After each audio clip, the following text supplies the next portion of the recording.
Bounty hunting sounds exciting, doesn't it? Especially when you see people sharing their big wins online. But when you're starting out, it can feel impossible. Everyone's finding bugs except you. I've been there, and I get it. Stick with me till the end of this video, and you'll know exactly how to find your first bug, even if you're starting from scratch. Before we dive into the nitty-gritty, let's talk about the foundation. You don't need to master every hacking tool or vulnerability before you start bug bounty hunting, but you do need the basics. Learn how to poke around websites using tools like Burp Suite, test parameters to see if you can change or remove them, and perform simple scans with tools like Nmap. Think of this as learning to use a basic toolkit before attempting to build something. For example, understanding how an application processes inputs or handles session data can be your first clue. These skills don't need to be perfect, you just need to know enough to get started. Once you have that foundation, you're ready for the next step. Choosing your target. Here's where most beginners trip up.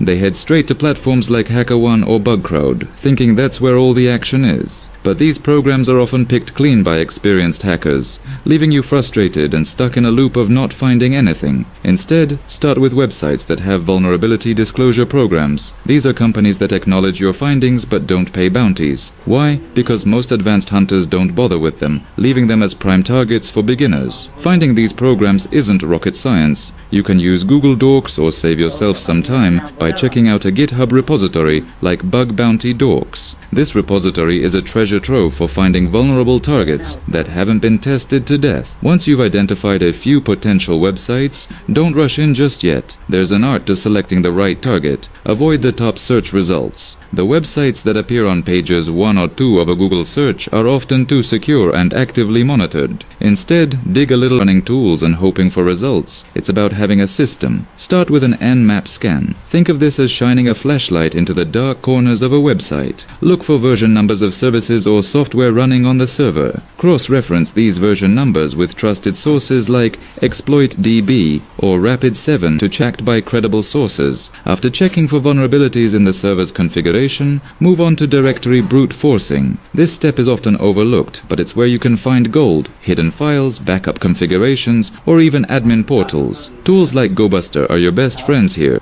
Use them to uncover what's tucked away. Now here's the deal. I'd love to show you step-by-step hacking tutorials here on YouTube, breaking it all down for you. But the truth is, those videos would get taken down faster than you can say, "Get the fuck out of here." In fact, one of my most popular videos, where I explained how I hacked my uni purely for educational purposes, didn't even last a week before YouTube nuked it. But if you really want to learn hacking the right way, no fluff, no BS, and everything laid out in a structured path, then you've got to check out Cyberflow's Academy, my community where I don't just talk about hacking, I show you. We're talking things like setting up your own pen testing lab, step by step, mastering Linux commands while tearing through Metasploitable 2, website hacking basics, real stuff, no script kiddie nonsense, juicy intel gathering methods that'll make you a recon expert, exploiting file upload vulnerabilities and even getting your hands dirty with Burp Suite. And yeah, we've even got the infamous How I Hacked My University tutorial in there. So if you're ready to go from just watching to